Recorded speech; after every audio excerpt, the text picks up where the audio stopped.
Hello friends, मैं Amit knowledge भी ज्ञान चैनल पे आप सभी का स्वागत करता हूं। फ्रेंड्स, आज की वीडियो में मैं इतिहास के अंतर्गत जो है सिंधु सभ्यता, जिसको कि हड़प्पा सभ्यता भी कहा जाता है, से संबंधित 25 महत्वपूर्ण वैकल्पिक प्रश्नों को लेकर आया हूं, जो कि BHU BET एग्जाम 2021 की दृष्टि से काफ़ी महत्वपूर्ण होने वाला है। तो फ्रेंड्स, आज की वीडियो में हम लोग इन्हीं 25 प्रश्नों के बारे में जानने वाले हैं। इतिहास से संबंधित जो है कि मैंने पहले ही जो है कि 2 वीडियो प्रोवाइड कर दिए हैं, लेकिन उस पर जो है कि व्यूज जो है कि काफ़ी कम आया हुआ है। तो फ्रेंड्स, आप लोगों से रिक्वेस्ट है कि प्लीज़ आप लोग अपने दोस्तों को भी शेयर करें, जिससे कि व्यूज आ सके। और सब्सक्राइबर भी नहीं बढ़ रहा है, तो प्लीज़ आप लोग सपोर्ट कर दिए, ताकि हमारे सब्सक्राइबर भी बढ़े, तो हमें भी मोटिवेशन होगा और हम आप के लिए जो है कि और अच्छे से तैयारी करा सकेंगे। तो फ्रेंड्स, आज की वीडियो में हम लोग जो है कि सिंधु सभ्यता से संबंधित 25 महत्वपूर्ण वैकल्पिक प्रश्नों के बारे में जानने वाले हैं। तो फ्रेंड्स, बगैर समय नष्ट करते हुए चलिए हम लोग इनको देख लेते हैं। तो फ्रेंड्स, आप देख सकते हैं मैंने यहाँ पर सिंधु सभ्यता से संबंधित महत्वपूर्ण वस्तुनिष्ठ प्रश्नों को लिखा है, ठीक है ना, जो कि BHU BET एग्जाम 2021 की दृष्टि से काफ़ी महत्वपूर्ण होने वाला है। तो फ्रेंड्स, बगैर समय नष्ट करते हुए चलिए सिंधु सभ्यता से संबंधित महत्वपूर्ण वस्तुनिष्ठ यानी वैकल्पिक प्रश्नों को हम लोग एक एक करके देख लेते हैं। तो फ्रेंड्स, जैसा कि आप देख सकते हैं मैंने यहाँ पर जो पहला क्वेश्चन लिखा है वह है सिंधु सभ्यता का समय काल कब से कब तक माना जाता है। मैंने यहाँ पर 4 ऑप्शन भी लिखा है। ऑप्शन ए है 2500 से 1750 ईसा पूर्व तक। ऑप्शन बी है 2700 से 1500 ईसा पूर्व तक। ऑप्शन सी है 2300 से 1400 ईसा पूर्व तक। और ऑप्शन डी है 1500 से 600 ईसा पूर्व तक। तो अगर हम लोग सही आंसर की बात करते हैं, राइट आंसर की बात करते हैं, तो यहाँ पर जो आपका ऑप्शन नंबर ए है, यानी 2500 से 1750 ईसा पूर्व तक, यह जो है सही आंसर है। आगे बढ़ते और अगले क्वेश्चन की बात करते हैं।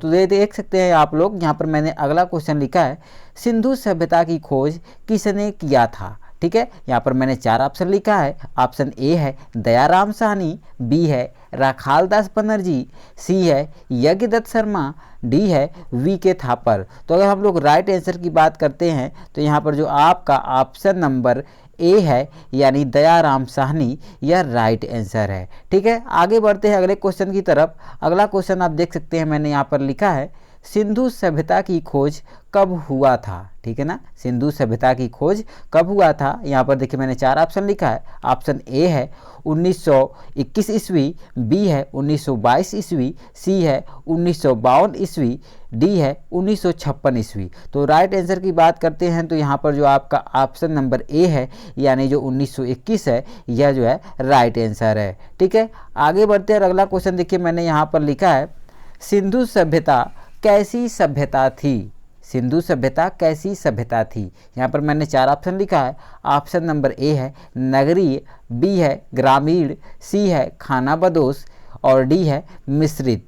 तो जो सिंधु सभ्यता थी वह एक नगरीय सभ्यता थी, यानी जो यहाँ पर आपका ऑप्शन नंबर ए है, यह सही आंसर है। ठीक है, आगे बढ़ते देखिए अगला क्वेश्चन मैंने यहाँ पर लिखा है सिंधु सभ्यता किस काल की सभ्यता थी। ठीक है ना, यहाँ पर मैंने 4 ऑप्शन लिखा है। ऑप्शन ए है प्राक ऐतिहासिक काल, बी है आद्य ऐतिहासिक काल, सी है ऐतिहासिक काल, डी है आधुनिक ऐतिहासिक काल। ठीक है, तो अगर हम लोग यहाँ पर राइट आंसर की बात करते हैं तो यहाँ पर जो ऑप्शन नंबर बी है, यानी जो आद्य ऐतिहासिक काल है, यह जो है सही आंसर है। ठीक है, क्योंकि सिंधु सभ्यता में जो है लिखा हुआ प्रमाण तो मिलता है, लेकिन उसे पढ़ा नहीं जा सकता, इसलिए वो आद्य ऐतिहासिक काल के अंतर्गत आता है। ठीक है, आगे बढ़ते और अगला क्वेश्चन हम लोग देखते हैं। तो यहाँ पर देखिए मैंने अगला क्वेश्चन लिखा है सिंधु सभ्यता का प्रमुख बंदरगाह था। ठीक है, 4 ऑप्शन मैंने लिखा है। ऑप्शन ए है कालीबंगन, बी है हड़प्पा, सी है लोथल, डी है आलमगीरपुर। ठीक है, तो अगर यहाँ पर हम लोग राइट आंसर की बात करते हैं तो यहाँ पर जो आपका ऑप्शन नंबर सी है, यानी जो लोथल है, यह जो है सही आंसर है। ठीक है, आगे बढ़ते और अगला क्वेश्चन देखिए मैंने यहाँ पर लिखा है जूते हुए खेत का साक्ष्य सिंधु सभ्यता के किस नगर से प्राप्त हुआ था। 4 ऑप्शन मैंने लिखा है। ए है कालीबंगन, बी है लोथल, सी है मोहनजोदड़ो, डी है चन्नूदड़ो। ठीक है, तो अगर हम लोग यहाँ पर राइट आंसर की बात करते हैं तो यहाँ पर जो आपका ऑप्शन नंबर ए है, यानी जो कालीबंगन है, यह जो है राइट आंसर है। ठीक है, आगे बढ़ते और अगला क्वेश्चन देखिए मैंने यहाँ पर लिखा है सिंधु सभ्यता का सबसे बड़ा नगर कौन सा था? ठीक है ना, सिंधु सभ्यता का सबसे बड़ा नगर कौन सा था? मैंने यहाँ पर 4 ऑप्शन लिखा है। ए है मोहनजोदड़ो, बी है रोपड़, सी है मांडा, डी है हड़प्पा। तो अगर राइट आंसर की बात हम लोग करते हैं तो यहाँ पर जो आपका ऑप्शन नंबर ए है, यानी जो मोहनजोदड़ो है, यह सिंधु सभ्यता का सबसे बड़ा नगर था। ठीक है, आगे बढ़ते और अगला क्वेश्चन देखिए, मैंने यहाँ पर लिखा है सिंधु सभ्यता की सबसे बड़ी इमारत थी। ठीक है, 4 ऑप्शन मैंने यहाँ पर लिखा है। ए है अन्नागार, ठीक है, बी है स्नानागार, सी है मनकागार, डी है सैनागार। ठीक है, तो अगर हम लोग राइट आंसर की बात करते हैं तो सिंधु सभ्यता की जो सबसे बड़ी इमारत थी वह जो है अन्नागार थी, यानी यहाँ पर जो आपका ऑप्शन नंबर ए है यह जो है राइट आंसर है। ठीक है, आगे बढ़ते और अगला क्वेश्चन देखिए, मैंने यहाँ पर लिखा है क्वेश्चन नंबर 10, विशाल अन्नागार और स्नानागार सिंधु सभ्यता के किस नगर से प्राप्त हुए थे? मैंने यहाँ पर 4 ऑप्शन लिखा है। ए है मोहनजोदड़ो, बी है लोथल, सी है रोपड़ और डी है कालीबंगन। तो अगर हम लोग राइट आंसर की बात करते हैं तो यहाँ पर जो आपका ऑप्शन नंबर ए है, यानी जो मोहनजोदड़ो है, यहीं से विशाल अन्नागार और स्नानागार जो है सिंधु सभ्यता में प्राप्त हुए थे। ठीक है, आगे बढ़ते और अगला क्वेश्चन देखिए, मैंने यहाँ पर लिखा है नर्तकी की कांस्य मूर्ति सिंधु सभ्यता के किस नगर से प्राप्त हुई थी? ठीक है, मैंने यहाँ पर 4 ऑप्शन लिखा है। ऑप्शन ए है मोहनजोदड़ो, बी है लोथल, सी है रोपड़ और डी है कालीबंगन। तो अगर हम लोग राइट आंसर की बात करते हैं तो यहाँ पर जो आपका ऑप्शन नंबर ए है, यानी जो मोहनजोदड़ो है, यहीं से नर्तकी की कांस्य मूर्ति जो है सिंधु सभ्यता में प्राप्त हुई थी। ठीक है, आगे बढ़ते और अगला क्वेश्चन देखिए, मैंने यहाँ पर लिखा है सिंधु सभ्यता के लोगों ने घरों के विन्यास के लिए कौन सी पद्धति अपनाई थी? ठीक है, मैंने यहाँ पर 4 ऑप्शन लिखा है। ऑप्शन ए है ग्रिड पद्धति, ठीक है, और बी है प्रीड पद्धति, सी है मृड पद्धति और डी है विन्यास पद्धति। ठीक है, तो अगर हम लोग इसमें से राइट आंसर की बात करते हैं तो यहाँ पर जो आपका ऑप्शन नंबर ए है, यानी जो ग्रिड पद्धति है, ये सही है। सिंधु सभ्यता के लोगों ने घरों के विन्यास के लिए या निर्माण के लिए ग्रिड पद्धति अपनाई थी। ठीक है, आगे बढ़ते और अगला क्वेश्चन देखिए, मैंने यहाँ पर लिखा है सिंधु सभ्यता की लिपि थी। ठीक है ना, सिंधु सभ्यता की लिपि थी, कैसी थी? मैंने यहाँ पर देखिए 4 ऑप्शन दिया है। ऑप्शन ए है भाव चित्रात्मक, बी है चित्रात्मक, सी है लेखनबद्ध और डी है विचाराधीन। तो अगर सिंधु सभ्यता की लिपि की बात किया जाए तो उसकी लिपि जो है भाव चित्रात्मक थी, यानी जो ऑप्शन नंबर ए है यह राइट आंसर है। ठीक है, आगे बढ़ते और अगला क्वेश्चन देखिए, मैंने यहाँ पर लिखा है सिंधु सभ्यता में चावल के दाने का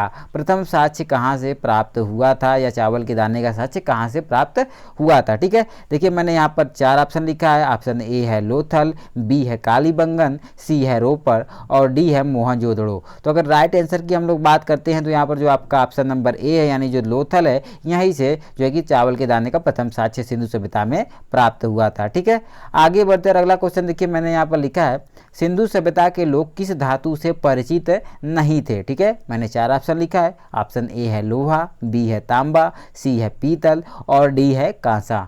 तो अगर हम लोग यहाँ पर राइट आंसर की बात करते हैं तो सिंधु सभ्यता के लोग जो है लोहे से परिचित नहीं थे, यानी जो आपका ऑप्शन ए है यह सही आंसर है। ठीक है, आगे बढ़ते हैं और अगला देख लेते हैं। तो आगे देखिए, मैंने यहाँ पर लिखा है सिंधु सभ्यता में घोड़े के अस्थि पंजर या घोड़े के जो है हड्डी कहाँ से प्राप्त हुई थी? ठीक है ना, तो देखिए यहाँ पर मैंने 4 ऑप्शन लिखा है।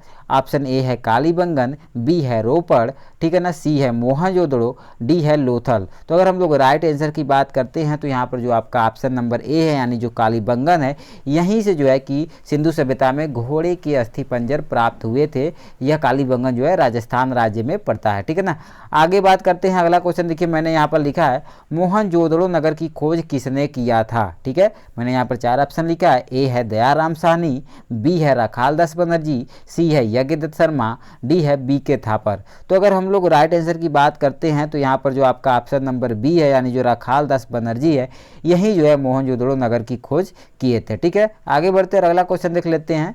तो देखिए अगला क्वेश्चन मैंने यहाँ पर लिखा है भारतीय पुरातत्व विभाग का जन्मदाता किसको माना जाता है? ठीक है, ऑप्शन ए है जॉन मार्शल, बी है लॉर्ड कर्जन, सी है अलेक्जेंडर कनिंघम और डी है लॉर्ड इरविन। तो अगर हम लोग राइट आंसर की बात करते हैं तो यहाँ पर जो राइट आंसर है वह है ऑप्शन नंबर सी, यानी अलेक्जेंडर कनिंघम को भारतीय पुरातत्व विभाग का जन्मदाता माना जाता है। ठीक है, आगे बढ़ते अगला क्वेश्चन देखिए, मैंने यहाँ पर लिखा है भारतीय पुरातत्व विभाग की नींव किस वायसराय के काल में हुई थी। ठीक है, मैंने 4 ऑप्शन लिखा है, लॉर्ड कर्जन, बी है लॉर्ड इरविन, सी है लॉर्ड मैकाले, डी है लॉर्ड माउंटबेटन। ठीक है ना। तो अगर हम लोग राइट आंसर की बात करते हैं तो यहाँ पर जो आपका ऑप्शन नंबर ए है यानी जो लॉर्ड कर्जन है, इसी के शासनकाल में भारतीय पुरातत्व विभाग की नींव जो है पड़ी थी। ठीक है, आगे बात करते हैं। अगला क्वेश्चन देखिए मैंने यहाँ पर लिखा है क्वेश्चन नंबर 20 यानी 20, पुजारी की पत्थर की मूर्ति सिंधु सभ्यता के किस नगर से प्राप्त हुआ था। ठीक है ना। यहाँ पर देखिए मैंने 4 ऑप्शन लिखा है, ए है हड़प्पा, बी है लोथल, सी है रोपर, डी है कालीबंगन। तो अगर हम लोग राइट आंसर की बात करते हैं तो यहाँ पर आपका ऑप्शन नंबर ए यानी जो हड़प्पा है यह राइट आंसर है, यहीं से पुजारी की पत्थर की मूर्ति प्राप्त हुई थी। आगे बढ़ते और अगला क्वेश्चन देख लेते हैं। तो देखिए अगला मैंने यहाँ पर लिखा है, सिंधु सभ्यता कितने वर्ग किलोमीटर में फैला था। ठीक है, मैंने यहाँ पर 4 ऑप्शन लिखा है। ऑप्शन ए है 12,99,000 वर्ग किलोमीटर, ठीक है, बी है 11 लाख वर्ग किलोमीटर यानी किमी, सी है 13,99,000 वर्ग किमी, ठीक है, डी है 14 लाख वर्ग किमी। ठीक है, तो अगर हम लोग राइट आंसर की बात करते हैं तो यहाँ पर जो आपका ऑप्शन नंबर ए है यानी 12,99,000 जो वर्ग किमी है यह जो है सही आंसर है। ठीक है ना।